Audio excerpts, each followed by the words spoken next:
165,000 people mailed a check for $1,000 to a post office box in Fort Mill, South Carolina. And in return, they were promised a room in a hotel that was never finished. The building they paid for, a 21-story concrete tower, still stands today in a suburban neighborhood just south of Charlotte. Its windows open to the rain, birds nesting in the elevator shafts, a small tree growing through the roof. Nobody has ever spent a single night inside it. But for a few extraordinary years in the 1980s, the land around that tower was the third most visited theme park in the United States of America, trailing only Walt Disney World and Disneyland. It was called Heritage USA, and the man who built it and destroyed it did both with the same instrument, a television camera and a promise. Jim Bakker was born in Muskegon, Michigan in 1940, the son of a piston ring machinist. He was small, 5'7", slight, and by his own account, a shy kid who found his voice behind a pulpit. He enrolled at North Central Bible College in Minneapolis, where he met a girl named Tammy Faye LaValle from International Falls, Minnesota, a town so far north it practically touched Canada. Tammy was 5'1", loud, vivacious, and had a laugh you could hear across a parking lot. They married in 1961, dropped out of school, and hit the road as itinerant evangelists, driving a beat-up car from one church basement to the next, performing puppet shows and singing gospel. They had almost nothing. What they had was ambition and a marriage that, for a while, functioned as a kind of entertainment engine. His earnestness paired with her warmth, his tears paired with her mascara. By 1966, Bakker had talked his way into a job with Pat Robertson at the Christian Broadcasting Network in Virginia, where he helped launch a little talk show called the 700 Club. He was good at it. He had an instinct for the television format that most preachers lacked. He understood that the camera was intimate, that viewers at home wanted a conversation, not a sermon. But he chafed under Robertson, and by 1972, he'd left to help start the Trinity Broadcasting Network in California with Paul and Jan Crouch. That relationship lasted about 8 months. The Bakkers kept the initials PTL, Praise the Lord, or, as they sometimes said, People That Love. And in January 1974, they launched their own show in Charlotte, North Carolina, broadcasting from a former furniture store on a local UHF station. What happened next was one of the great entrepreneurial explosions in American media history, and the fact that it happened inside a church doesn't change the economics of it. The PTL Club was a daily, live, 2-hour talk show, part revival, part variety hour, part fundraising telethon, and it caught fire. The format was borrowed not from traditional preaching, but from Johnny Carson. Bakker had a couch. He had guests. He had an announcer, a man named Henry Harrison who'd worked with him at CBN and functioned as a kind of evangelical Ed McMahon. And Bakker was a natural in the chair, emotional, spontaneous, a crier who wept openly on camera in a way that made his audience feel they were seeing something unscripted and raw. Tammy Faye sang, laughed, told stories, and wore so much makeup, the eyelashes alone were architectural, that she became a kind of visual trademark, instantly recognizable on any channel. Together, they were unlike anything else on television, secular or religious. A married couple performing their own marriage as entertainment, and doing it with such conviction that millions of people tuned in every day to watch. By the late 1970s, the show was beaming out via satellite to affiliates in every major market, and PTL had moved into a proper headquarters on Park Road in Charlotte, a complex they called Heritage Village, with real studios, real production infrastructure, and a real staff that was growing by the month. Viewer contributions were exceeding $1 million a week. The PTL satellite network was, briefly, the highest-rated religious broadcast in the country, reaching an estimated 12 to 13 million households at its peak. Bakker had more viewers than most network talk shows.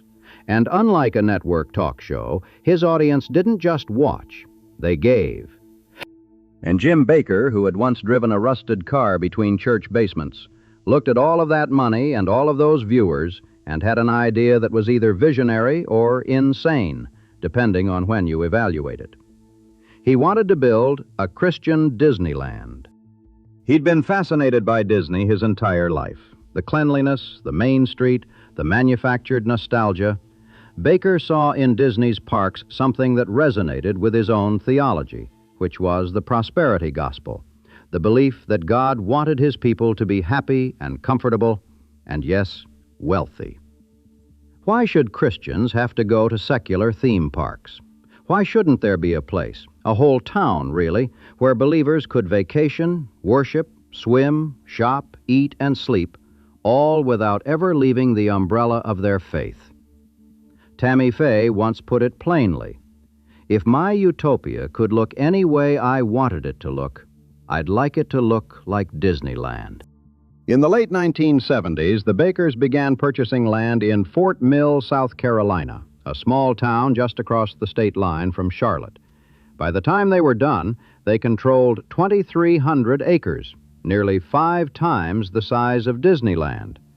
And on that land, with money flowing in from television viewers who believed they were funding a ministry, Jim Bakker built something that genuinely had no precedent in American life. Heritage USA opened in 1978, and over the next several years it grew into a sprawling complex that blurred every line between church, resort, shopping mall, and amusement park. The centerpiece was the Heritage Grand Hotel, a 500 one-room Victorian-style building with an enormous skylit atrium. Attached to the hotel was Main Street USA, deliberately modeled on Disney's version, a climate-controlled indoor shopping arcade lined with stores like the Heavenly Fudge Shop, Noah's Toy Shop, and Ye Old Bookstore. You could buy a Susie Moppet doll there that played a recording of Tammy Faye's voice. Outside, there was Heritage Island, a water park with a 63-foot water slide called the Typhoon. There was a 400-site campground, a skating rink, a miniature railroad, tennis courts, swimming pools, and the Jerusalem Amphitheater, an outdoor venue for concerts and performances. There was a full-scale replica of the upper room from The Last Supper, built by PTL volunteers. There was Billy Graham's childhood home, which had been physically uprooted from its original location in Charlotte and plopped down on the Heritage USA grounds. There were cable television production studios, where the PTL Club broadcast live every day, and visitors could tour behind the scenes and watch the show being made. There were bunkhouses, conference rooms, retreat housing, a Bible school, prayer and counseling services. And every day, the park staged a Vegas-style reenactment of the crucifixion. The man who actually built most of this, the contractor who poured the concrete and hung the drywall, was a church builder from Wichita, Kansas, named Roel Messner. Remember that name. By the mid-1980s, Heritage USA was not a curiosity. It was a phenomenon. In 1986, the park reported 6.1 million visitors, a number that surpassed Knott's Berry Farm and made Heritage USA the third most attended theme park in the country. It employed 2,500 people. PTL was pulling in $129 million a year. On any given weekend, the Heritage Grand Hotel was full, the campground was full, and the parking lots overflowed into grassy fields where attendants in fluorescent vests directed traffic. The skylit atrium of the Grand Hotel functioned as a kind of indoor town square. People gathered there before and after services. Children ran between the shops. Gospel groups performed on a stage near the fountain. On Sunday mornings, the Heritage Village Church's 750-seat auditorium filled to capacity, and overflow crowds watched on screens in the conference rooms. Every December, Heritage USA put on a Christmas light show so spectacular that traffic backed up for miles on the surrounding roads, and local residents, people who had never sent a dime to PTL, loaded their families into cars and drove out to see it for free. Fort Mill, A town that had been a quiet outpost of cotton mills and peach orchards was suddenly a destination. Hotels and restaurants sprouted along the highway. Local business owners loved PTL. The local economy was, for the first time anyone could remember, booming. Whatever else Jim Bakker was doing, and there was quite a lot he was doing, the place itself worked. It made people happy. That's what made what came next so devastating. And somewhere in the middle of all this success, somewhere between the heavenly fudge shop and the replica upper room, Jim Bakker started making promises he couldn't keep, or chose not to. In January 1984, Bakker went on the PTL Club and introduced a new idea. He called it the Lifetime Partnership. For a one-time gift of $1,000, you would become a partner in the Heritage Grand Hotel, entitled to 4 days and 3 nights at the resort every year for the rest of your life. It was a timeshare, essentially, dressed up in the language of ministry. Bakker was careful to set a limit. Only 25,000 partnerships would be sold. This, he said on camera, would ensure that every partner could actually get a room when they wanted one. The partnership sold briskly. People mailed their checks, and Bakker showed them progress on the air. Construction photos, room mock-ups, updates on amenities. His viewers trusted him. Many of them were retirees, people on fixed incomes, people for whom $1,000 was not a casual sum. They were buying a piece of something, a vacation they could count on, a community they believed in, a room in a building that their preacher had promised them, on television, with tears in his eyes. But here is where the story turns, and it turns on a number. Bakker did not stop at 25,000. He kept selling. The checks kept arriving, by mail, always by mail, a detail that would matter later. And Bakker kept cashing them. By the time anyone tallied it up, he had sold more than 66,000 lifetime partnerships for the Heritage Grand Hotel alone. 66,000 partnerships for a hotel with 501 rooms. Even if you assume perfect scheduling and maximum turnover, the math doesn't work. It never worked. It was never going to work. And then he did it again. Bakker announced a second hotel, the Heritage Tower, a 21-story high-rise that would add another 500 rooms. He launched a new round of lifetime partnerships for the tower at the same price, $1,000 for a lifetime of annual stays. By the end of 1987, the total number of partnerships sold across both hotels reached 159,903. Nearly 160,000 people had paid for rooms in buildings that couldn't hold a fraction of them. Between 1984 and 1987, the partnership program alone brought in over $158 million. Some accounts put the figure closer to $400 million when you include all forms of donations during that period. Where did the money go? Some of it went to Heritage USA's enormous operating expenses. Keeping a 2,300-acre complex running is not cheap. Some of it went into construction, including the Heritage Tower, which was rising slowly out of the red Carolina clay. But a significant portion went somewhere else entirely. In 1986, Jim Bakker's base salary from PTL was $265,000. His bonuses that year totaled $810,000. Tammy Faye earned $90,000 in salary and $270,000 in bonuses. Combined, the couple took home nearly $1.6 million from a nonprofit ministry in a single year. Between the spring of 1983 and the fall of 1986, they acquired more than $900,000 in cars, Rolls-Royces, a Mercedes, and real estate. They maintained a lakefront home in Tega Key, South Carolina, where guards washed their cars and cleaned their pool each morning.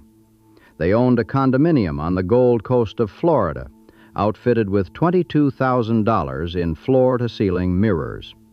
They flew to Europe on the Concorde. They employed a housekeeper at $45,000 a year. And in a detail that became perhaps the single most emblematic image of the PTL scandal, They air-conditioned their doghouse.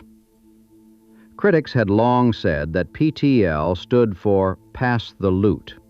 The numbers made it hard to argue. But the financial hemorrhaging was not the secret that brought Heritage USA down.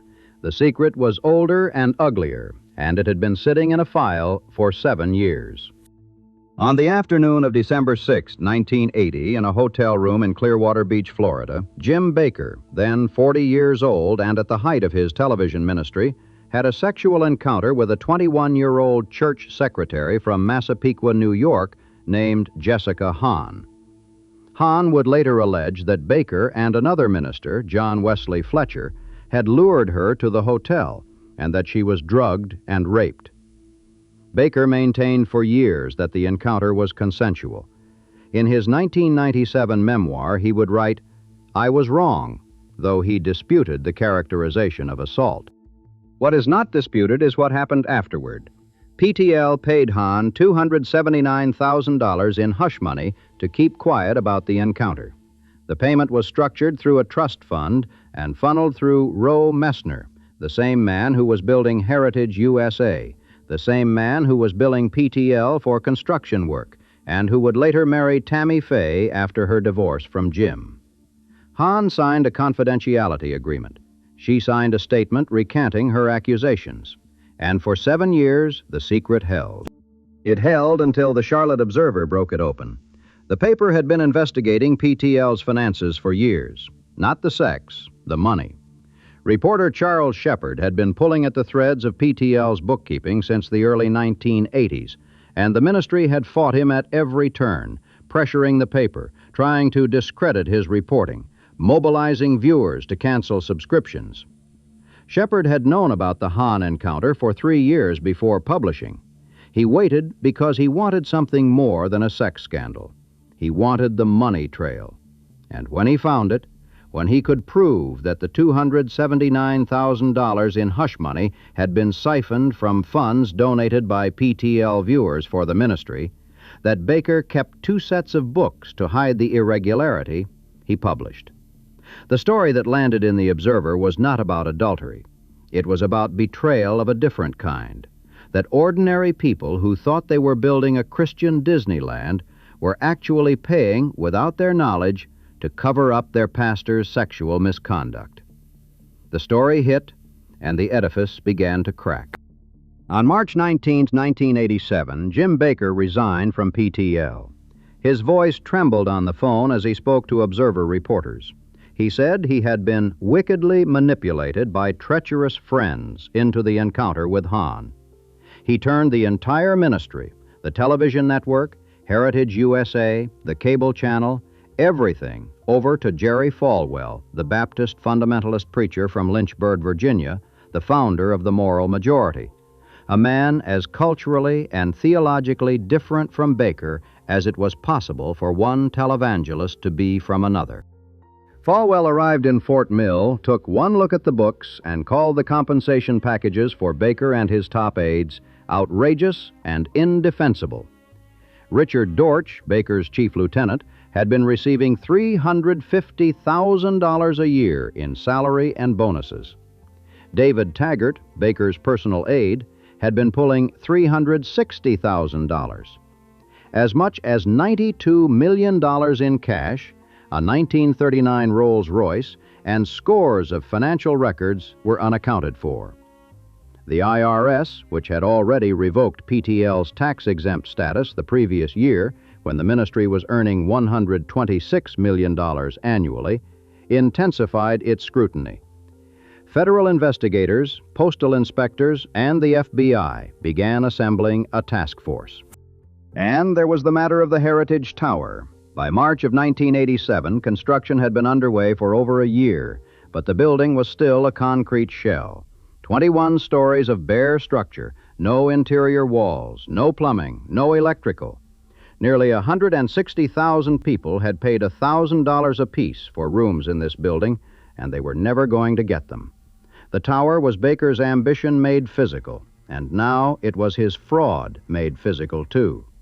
It just stood there, open to the sky, while the lawyers circled. Falwell tried to save Heritage USA. He moved quickly. He fired David Taggart and removed Bakker loyalists from the board.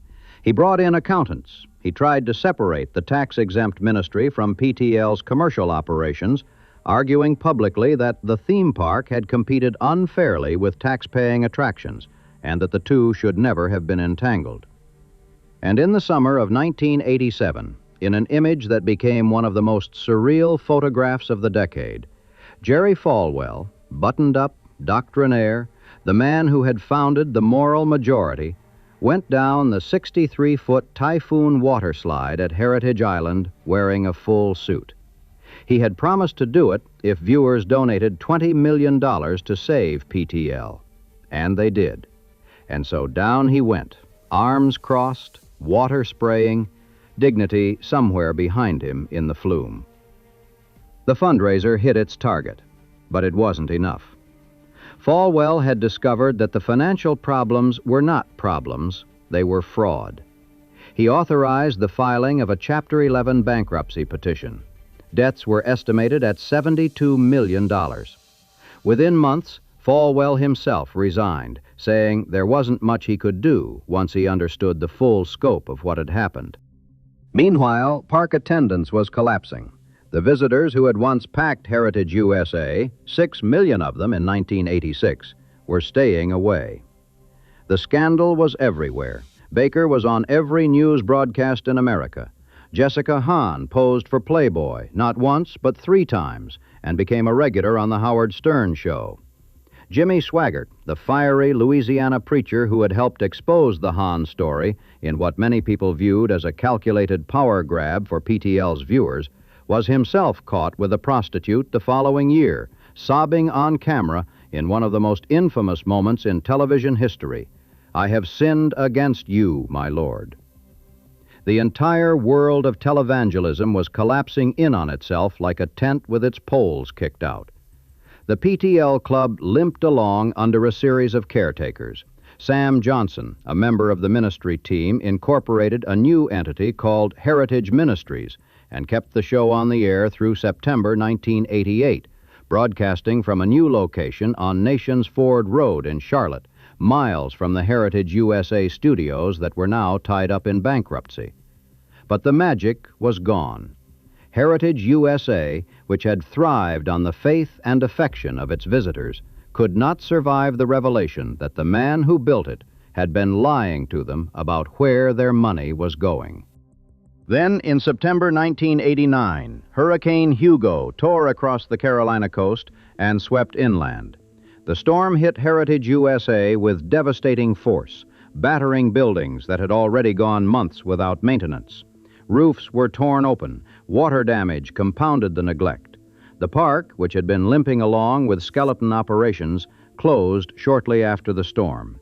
It never reopened.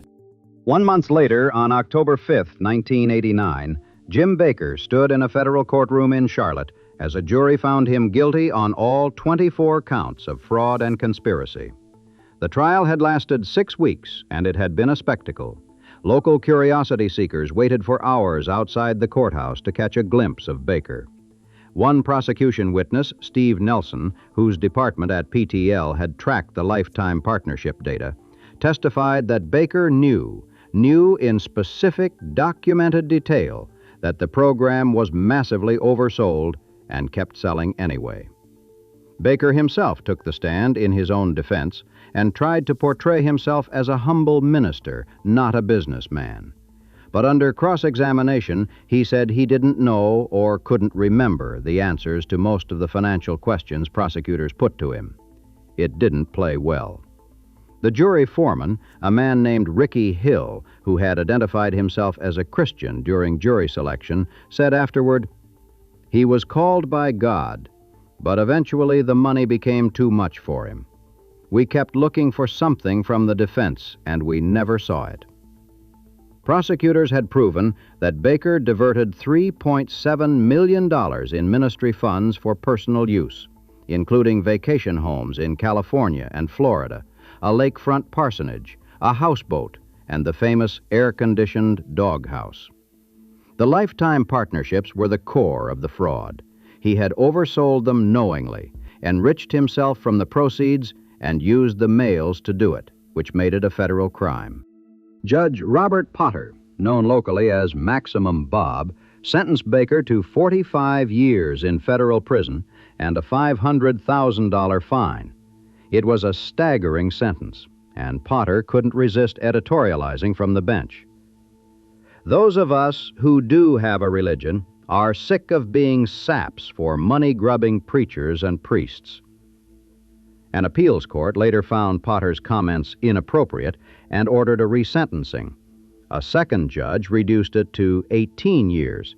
A third judge reduced it to 8. Bakker was paroled in 1994, having served just under 5 years. He was not the only one convicted. Richard Dortch, his executive vice president, pled guilty and received 8 years.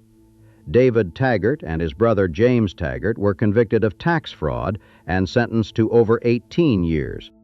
While Bakker sat in prison, Tammy Faye divorced him. The divorce was finalized in 1992.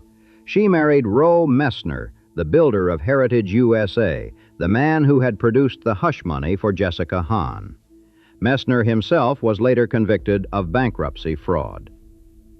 Tammy Faye reinvented herself as something unexpected, a gay icon and reality television personality, appearing on The Surreal Life, attending gay pride events, and lending her name to a documentary.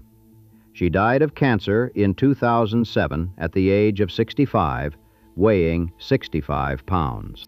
As for Heritage USA, the buildings, the land, the 2,300 acres, what followed was a sequence of failed resurrections so repetitive they start to feel like a parable.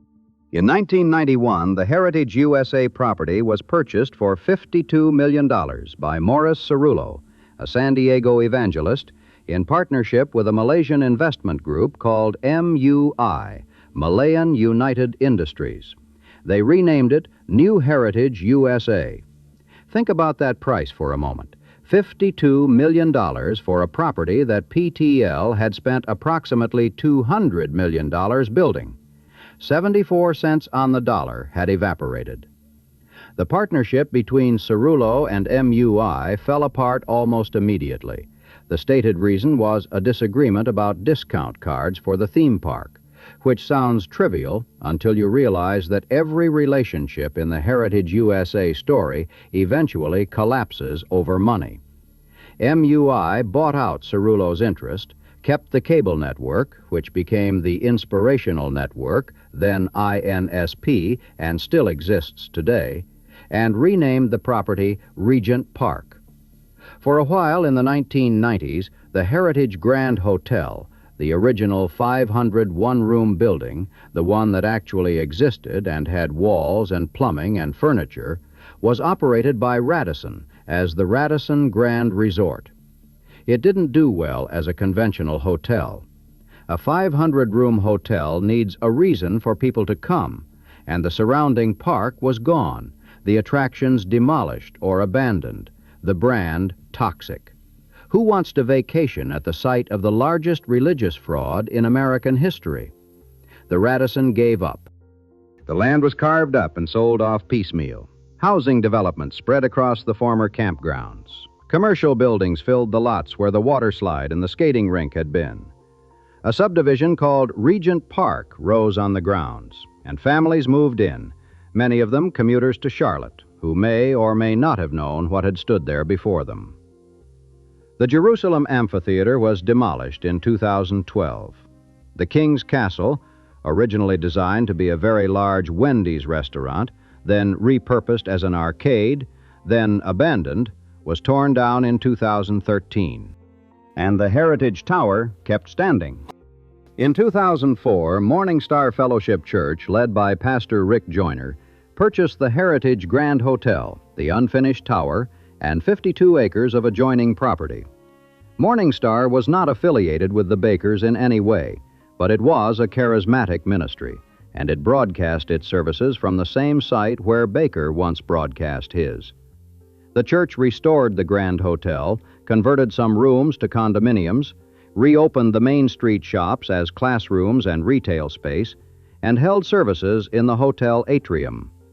The upper room chapel was maintained as a prayer space. But the tower, always the tower, became the subject of a dispute that would stretch for more than a decade. MorningStar announced plans to complete it as senior housing, a Christian retirement community. In 2007, they laid out the vision, an assisted living complex called Heritage Towers.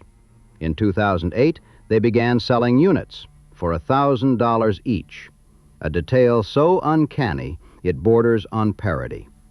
All the units were reserved, but no construction followed. York County and MorningStar locked into a legal battle that became one of the strangest sagas in Carolina real estate.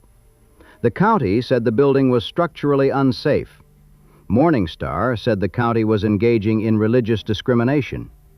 Lawsuits were filed in 2012, 2018, 2021.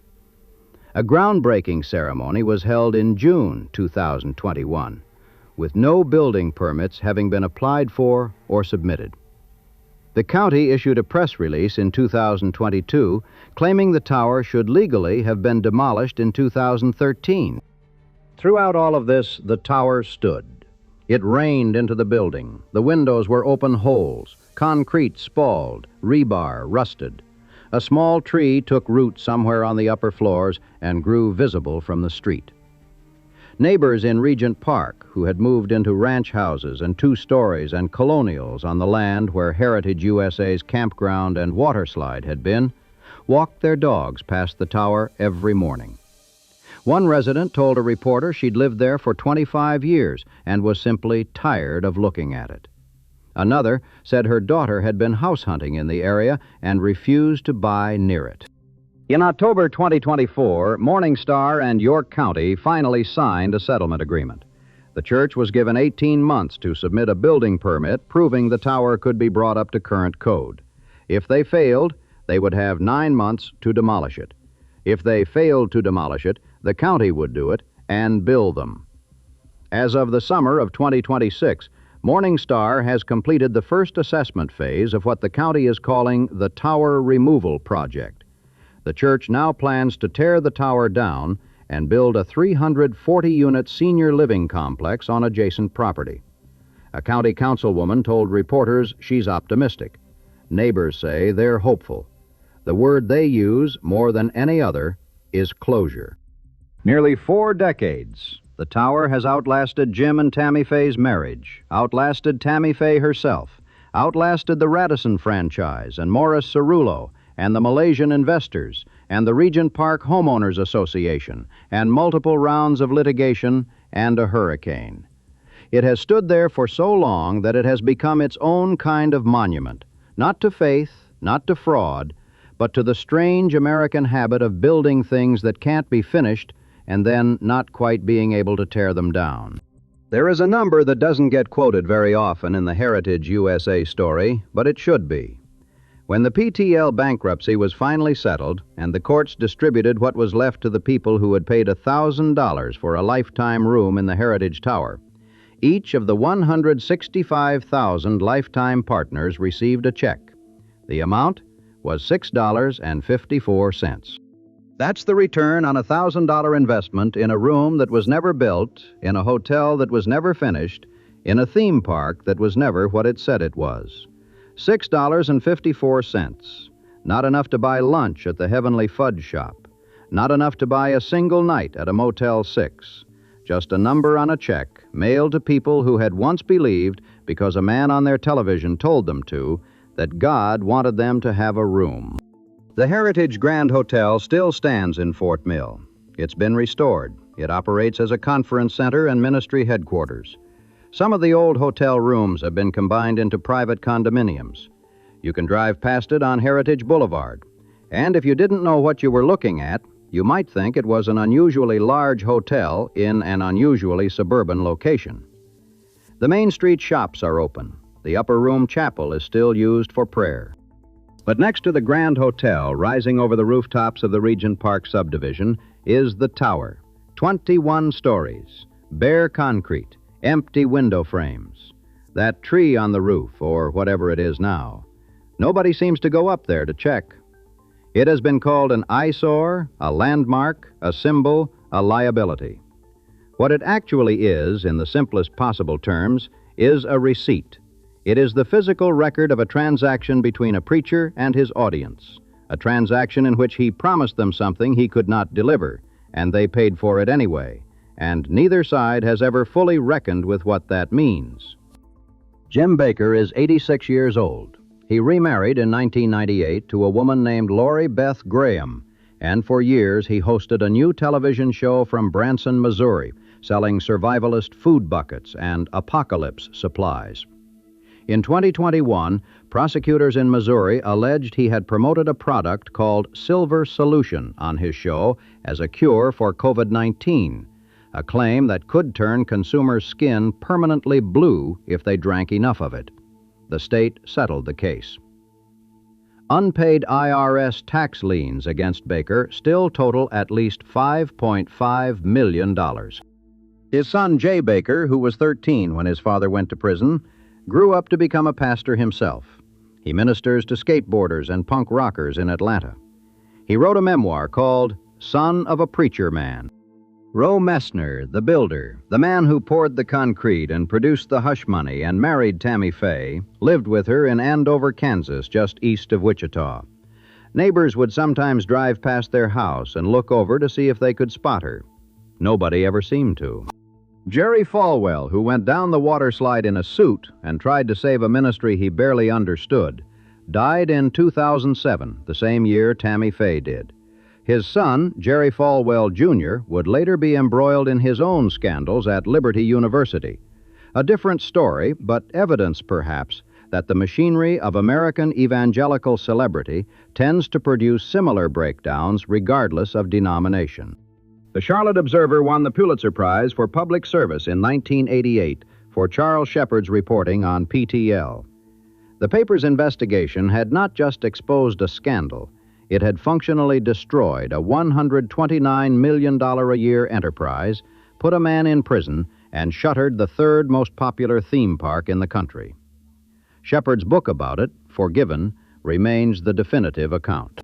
And Heritage USA, the idea of it, the ambition of it, the sheer improbable scale of it, sits in a strange place in American memory. It was real. It was not a scam from the beginning. It was a genuine attraction that genuinely delighted millions of people. Families camped there. Retirees drove their RVs hundreds of miles to park in those 400 campsites. Children rode the miniature train and ate fudge and watched a reenactment of the death of Christ performed with stage blood and theatrical lighting under the Carolina sun. Former PTL partners, people who lost money, people who were defrauded, still speak of Heritage USA with something that sounds like love. They separate the place from the man. He built Heritage USA for us, one former Bakker nanny said at his trial. And every one of us should go to jail with him because he did it for us. The place was real. The faith was real. The money was real. What wasn't real was the room. The room you were promised, the room you paid for, the room on the 21st floor of a building that has no 21st floor, that has no floors at all, that has nothing inside it but air and rust and rain and pigeons and one stubborn tree that doesn't know it's growing in the wreckage of the largest religious fraud in American history. That room was never real.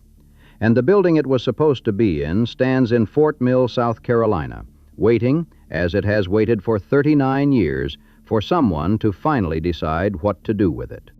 They say it's coming down soon. They've been saying that for a while.